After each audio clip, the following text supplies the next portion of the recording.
Nothing compares to a performance by a distinguished professional symphony, a world-class opera company,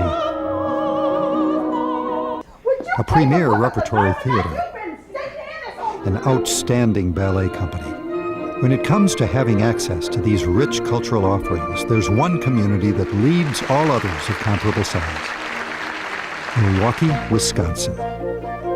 This abundance of performing arts has been realized through the efforts and generosity of many Milwaukeeans over the years. But leading the charge to improve Milwaukee's cultural opportunities for the past 50 years have been Ted and Barbara Wiley. Through their extraordinary brand of volunteer leadership, the Wileys have helped define and shepherd Milwaukee to a remarkable cultural metamorphosis. If you come to a community and you can't, when you get ready to leave, as we all will, one time or another, we hope later than sooner, if you can't leave it in a better condition than when you arrived, I think it's a kind of sad commentary. But we wanted to make things better. Like all community efforts, it's a number of people, lots of people, who contribute time and effort and money, and I think we found fertile ground here. The Milwaukee the Wileys moved to in 1952 had no symphony, no ballet or repertory theater, and only the early vestiges of an opera company.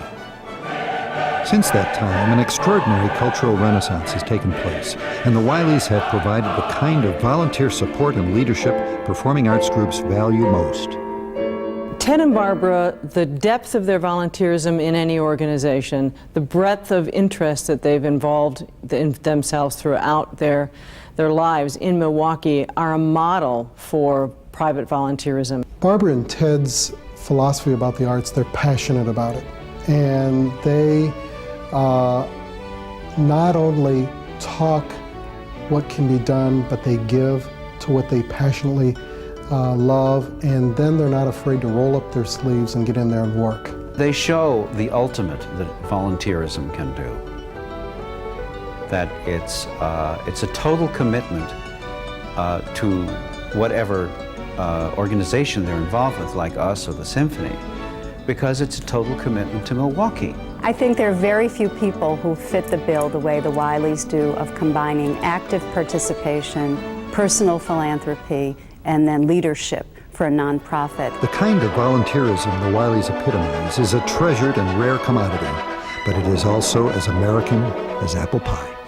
Our youngest son, I know, was very impressed with the Victoria and Albert Museum in London when they were living there, and went in to volunteer. First off, they had no idea what he was talking about. The fact that he was willing to work and spend time and his energies for something that she dearly loved, they couldn't relate to that.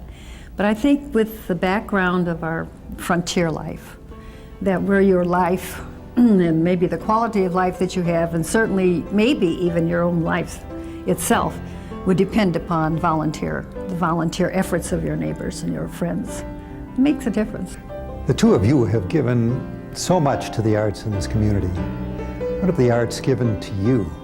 I am reminded of a statement that Beverly Sills made when she was here for a Florentine Opera benefit.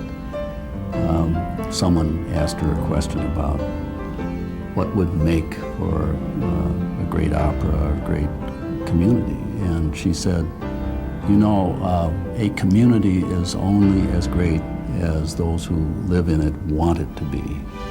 And I think there is a great deal of community pride that is involved in our commitment here. We love Milwaukee, and we want it to be great.